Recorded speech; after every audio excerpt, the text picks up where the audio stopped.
Hello guys, welcome back to VK study zone. आज हम zero level से English सीखने के लिए एक स्टोरी रीड करते हैं डेली। आइए आज की स्टोरी क्या है देखते हैं हम। वंस अपॉन ए टाइम, एक बार की बात है या एक समय की बात है। इन ए बिग जंगल, एक घना सा बड़ा सा जंगल था। There was a strong lion and a small mouse. There was यानी वहाँ पर, ए स्ट्रॉन्ग, स्ट्रॉन्ग यानी होता ताकतवर, लायन यानी शेर, ए माउस, स्मॉल माउस यानी छोटा चूहा। एक बड़े जंगल में एक ताकतवर शेर और एक चूहा रहता था। वन डे, एक दिन, while the lion was sleeping. While यानी होता है जब, द लायन यानी शेर, वाज यानी था, स्लीपिंग यानी सो रहा था। जब एक दिन जब शेर सो रहा था, the mouse accidentally walk him up by running on his noise. Accidentally यानी होता है, इसमें दुर्घटना वाला एक्सीडेंट नहीं है, ये होता है एक्सीडेंटली यानी होता है गलती से। एक चूहा गलती से शेर के पास आया और उसकी नाक में हाथ फेर दिया, जिससे शेर उड़ गया। दी लायन गोट एनॉयड। लायन यानी होता है शेर, एनॉयड यानी होता है गुस्सा, और एंग्री यानी भी होता है गुस्सा, लेकिन यहाँ एनॉयड है। शेर को गुस्सा आ गया। And catch the mouse with his pav. Catch यानी होता है पकड़ना, माउस यानी होता है चूहा, विथ हिज पाव, उसने चूहे को अपने पंजे से पकड़ लिया। दी लिटिल माउस, तो वो छोटा चूहा, शॉक विथ फेयर, वह डर के मारे काँप रहा था, फेयर यानी होता है डर। And ask the lion to please let him go, और उसने आस्क यानी होता है कहना या पूछना या विनती करना, उसने डर के मारे काँप रहा था तो शेर से कहने लगा कि मुझे जाने दो। He promise to help the lion in the future. Promise यानी होता है वादा, हेल्प यानी होता है मदद, तो उसने वादा किया कि वह शेर की भविष्य में मदद करेगा। दी लायन लॉफ, लॉफ यानी होता है हंसना, तो शेर हंसा, बिकॉज क्योंकि, he didn't believe A small mouse could be help him. शेर हंसने लगा, क्यों हंसा?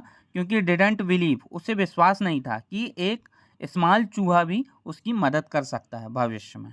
But he decided to let the mouse go anyway, पर उसने डिसाइड किया कि वह बिना कोई वादे के चूहे को जाने देगा।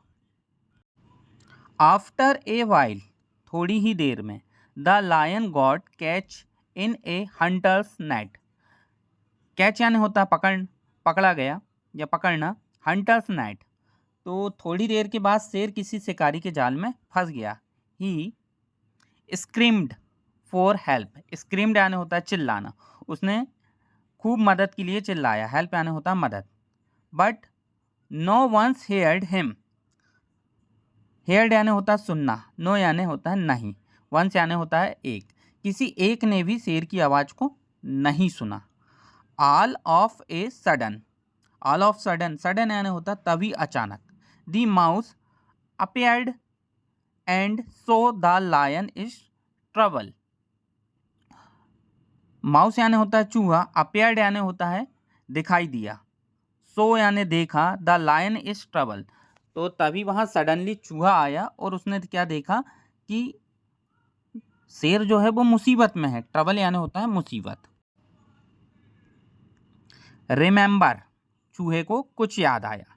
द लायंस काइंडनेस, काइंडनेस यानी होता है दयालु, उसने शेर की दयालुता को याद किया। The mouse started chewing the net until the lion was free.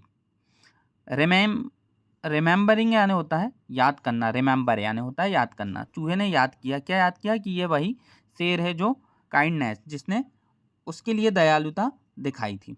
तो उसी दयालुता को याद करते हुए mouse starting chewing the net, उसने नेट को चबाना चालू किया या उतरना चालू किया। अंटिल, अंटिल यानी होता है जब तक, द लायन वाज फ्री, जब तक कि शेर फ्री नहीं हो गया जाल से। The lion was surprise and thankful, और वो शेर हैरान था और आभारी था। क्यों था?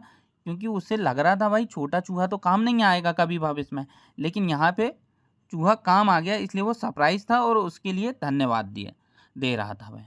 दी लायन लर्न यानी होता है सीखना। That even a small once can help and be kind. शेर ने सीखा कि एक छोटा बच्चा भी मदद कर सकता है। फ्रॉम डैट डे वन, किसी दिन छोटा बच्चा भी मदद के काम आ सकता है। The lion and the mouse become the best of friends. और उस दिन से वह शेर और चूहा सबसे अच्छे दोस्त बन गए। Always looking out for each other in the jungle. और वह जंगल में हमेशा एक दूसरे का ख्याल रखने लगे। वीडियो पसंद आया हो तो वीडियो को लाइक करें, स्टोरी पसंद आया हो तो स्टोरी को शेयर करें, और चैनल पे नए हो तो चैनल को सब्सक्राइब जरूर करें, बेल आइकन को दबाएं ताकि मेरे वीडियो का नोटिफिकेशन सबसे पहले आपको मिले। Thank you for watching. इस तरह हमारी कहानी एंड होती है। Thank you.